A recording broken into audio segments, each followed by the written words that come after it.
the NERC highlight topic, Low Fresh Project, and he's been busy thrashing away with supercomputing whales and analysing large amounts of the data that has been generated for the project. And I'm really looking forward to his talk, and it looks like we've got some good attendance today. So without further ado, Will, over to you. Lovely, that's great. Thank you, Si. Yeah, so as Si said, I'm going to be talking about just around the river bend, eDNA in freshwater lotic systems. So I'll jump right in and go through a bit of a background. And so I'll start with what is environmental DNA. So, I mean, I think most people know what it is by now. You can't escape certainly MEFGL without hearing about eDNA, but certainly the wider biological community as well. But it's genetic material that is obtained directly from the environment. So in our case, it is water, without any obvious signs of the biological source material. So that's one definition of it by Thompson. And I'm looking at eDNA in a lotic system, which is rapidly moving fresh water. And what lotic system am I looking at? Well, I'm looking at the River Conway in North Wales. And so that's a beautiful picture of the River Conway right there in the background. And so I'll be looking at a number of different genetic markers within this system. But today I'm going to be talking about 12S, which means I'm going to be talking to you about fish, which of course is my favorite topic. So I thought I'd start with the best foot forward, if you like. And this is the sampling area. So this is the River Conway. And you can see our sampling sites in red. You can also see some sampling sites in yellow here as well, but I'm not going to be talking about those today, just the ones in red. So we start off just after Llyn Conway at site EO1, and we move all the way down to roughly around by Llanrwst, and this is where the Conway starts to become tidal or estuarine, if you like. So this is the freshwater stretch of the River Conway. So these are just some pictures to give you an idea of the size of the river as we go through our sample sites. So you can see here, this is actually Llyn Conway, although the sample sites I'm going to be talking about today start just after Llyn Conway. So just at EO1 is almost at the source, if you like, of the river as it comes out of Llyn Conway. And then we go down through all these sites. The river gets bigger, as they do as you go further down. You start to approach some waterfalls here as well. So I think this is the Conway Falls, and you've got some impassable falls as well around here between sample site EO5 and EO6. And then you make it down towards Llanrwst there, where the river starts widening and where it starts to become tidal or estuarine. So you get some salt water coming in there as well. So I'm not going to linger on this too long, but this is the wet lab stuff that was done by Matt before I joined the project. So they use Sterevex filters, Qiagen DNA extraction kits, along with the 12S MyFish U primers, and the Illumina dual indexes as well that I'm sure most will be familiar with that work in MEFGL, that are required for the Illumina sequencing, and it was all sequenced on an Illumina HiSeq. Now, the bioinformatics, so this is what I've been part of. So we actually had a load of different markers of interest that were multiplexed together in the wet lab stuff. So as well as 12S, we had CO1, 18S and RBCL also that went into the sequencer, and all of these were like I say, multiplexed together. So the first task was to take out the 12S sequences from what we had from all the other areas of interest, and so I used CutAdapt for this.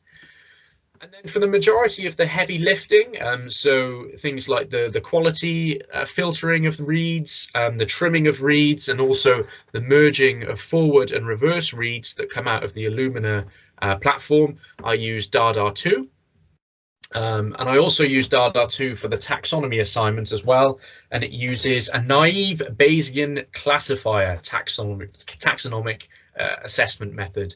And if anyone knows the true extent of what that means, can you talk to me afterwards, please? That would be much appreciated. And of course, your data set is only as good as your reference database with eDNA. And so we used the cDNA database that was compiled by Rupert Collins. So this is a big database of, well, mitochondrial sequences, but we extracted the 12S sequences from this database, and it categorizes all the UK fish species as well as their 12S sequences, and it's well curated. I don't know how long it must have taken Rupert to put it together, but it's an absolute godsend to have. And so this is the database that we used to assign taxonomy to our reads, to find out what is in our eDNA. And this is just to show some of the different stages through the bioinformatics pipeline. So we start here with our input. So this is fresh out of the sequencer, and these are the number of reads. So as you can see, we've got a good amount of read depth here. It then goes through some filtering and chopping down of the ends of reads where the quality deteriorates. It goes through a denoising process where Dada uses this algorithm to work out the error rates for sequencing. And so this is the denoising step, both for the forward and reverse reads. And then those forward and reverse reads are then merged. And you can see that we do lose some reads here when they're being merged. That's because things might be too small perhaps to be merged. And I should mention that each one of these lines is a sample. So you can see, you know, some samples really dipped between input and filtering, and that's because, you know, they were really low quality. Sorry, not samples, so these are individual, these are individual reads, sorry, going through. And then they're being merged, and then there's also a chimeral removal stage as well. But overall, we had some really good coverage. And so once the reads had been through this pipeline, we got 96.5 million reads out of that. We then removed any reads that we couldn't assign to species level using that naive Bayesian classifier method that I mentioned. And so this left us with 67 million reads, or just over. And then we also removed reads that were too large as well, so fragments that were much larger than we were expecting. And when we looked at these large fragments, a lot of them were bacteria. And so many of them will have been, most of the bacterial contamination would have been removed in this step here, because they wouldn't have been assigned to a species, because we don't have any bacteria in our taxonomic database. But we had this step in here to remove any bacteria that might have slipped through. But as you can see, we had lots of reads out in the end. So 67, just over 67 million reads, which was great. And that was over, I think it was about 1,500 samples. And so these are our different samples here. So you've got normalized reads here, and the different colors represent different taxonomic groups. I haven't included the key here because the colors at this stage are meaningless, because there's so many different species that we detected. So you can see that we have our different sample sites. So you've got EO1 moving down the river, then, so starting from Clean Conway, moving down to the more estuarine end of the river at Llanrwst at E14. And each of these sample sites is composed of lots of different bars, and each of those bars represents a different time point. So each of the sample sites was sampled throughout the year, almost once a month, if not more. So there's 14 different time points that make up one sample site. And so as you can see, as you move down the river, you start to see changes in the community. So you see different colors coming in here, so different species arising. And you can see that maybe the different times don't matter too much, but actually the geographic location of where the samples were taken looks like at this stage that it's far more important. And you can see as you go down the river, the samples start to get more diverse. You start to get lots of different, well, a few different species entering in there. And so I'm going to go through some of the species that we found. Hopefully this won't be too monotonous, but there's 5 pages. Hopefully it'll be fairly interesting to show you what exactly was in the samples. So all of the species that I show here are species that we detected. The ones with the green ticks are species that we would expect to find, so species that we would expect to see. And this is based on speaking to people at Natural Resources Wales, as well as Nigel Milner as well, who have a really good working knowledge of the system. And then we also have some things that maybe we wouldn't expect to see.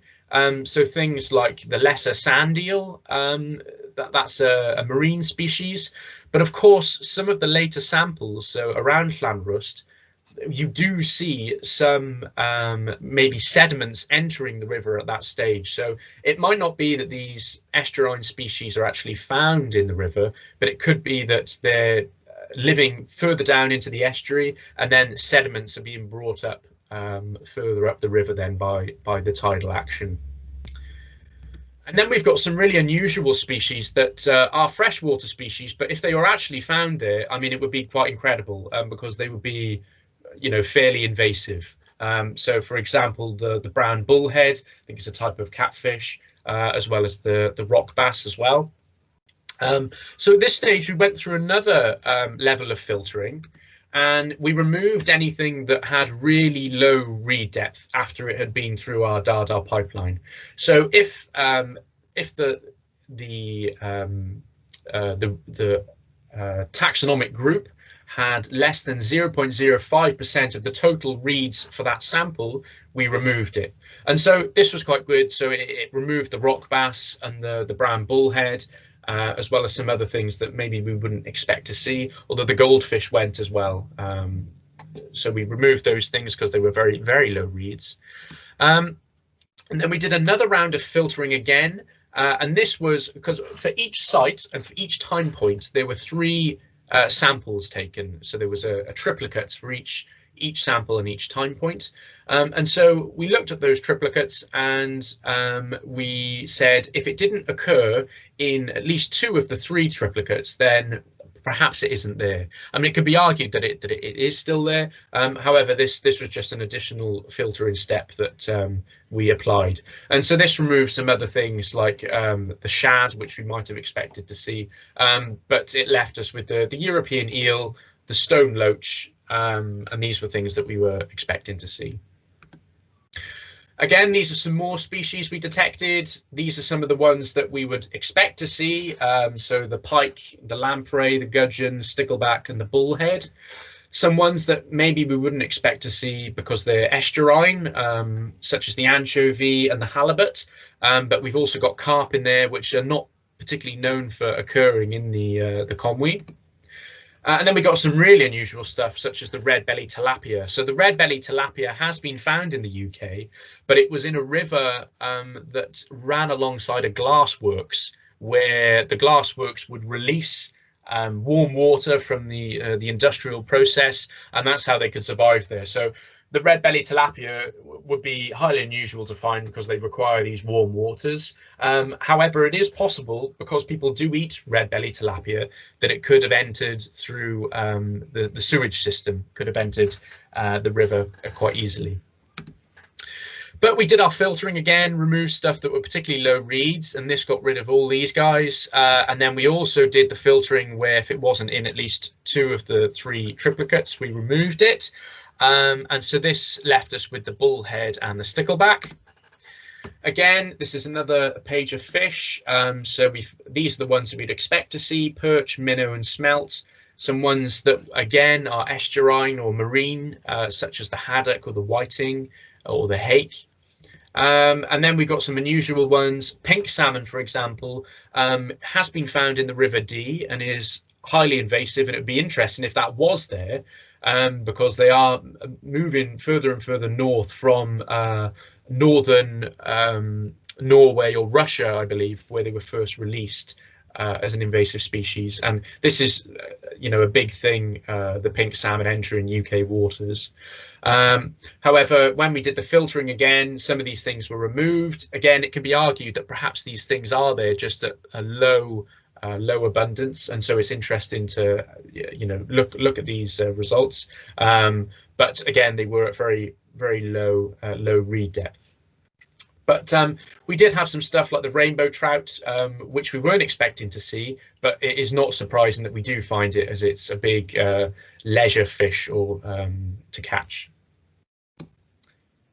And then again, so we had a positive control of the Atlantic mackerel, and so this was a bag of Atlantic mackerel that was placed at the beginning of the Conway River, just after Llyn Conway, and this was just a positive control to see, because we wouldn't expect to see Atlantic mackerel in there, just to see how far that DNA traveled down the river, and we did detect that, which was great.